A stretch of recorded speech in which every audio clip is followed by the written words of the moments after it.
அவன் நிற்கின்றான்.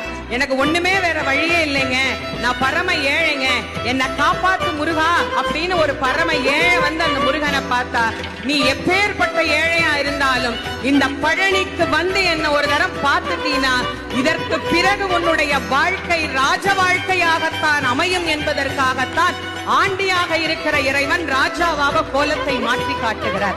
நமக்காகத்தான் இறைவனுக்கு கோலம். ஆனா நாங்க சொல்றோம் அவர் ஆண்டியா பார்க்க கூடாது. நல்லா தெரிஞ்சுக்கோங்க, யாருக்காவது காசு வேணும்னா யாருக்கிட்டையும் கேட்காதீங்க, இந்த மலை மேல இருக்கிற எங்க ஆள்கிட்ட கேளுங்க, அவருதான் எல்லா காசையும் வச்சிருக்கிறார். அவர்கிட்ட போனா லோனே இருக்காது. நமக்கு லோனே இருக்க கூடாது அப்படின்னா ஒன்னும் மாலோன் இல்லைன்னா மைலோன், 2 லோன் அவங்களே வச்சிருக்கிறாங்க.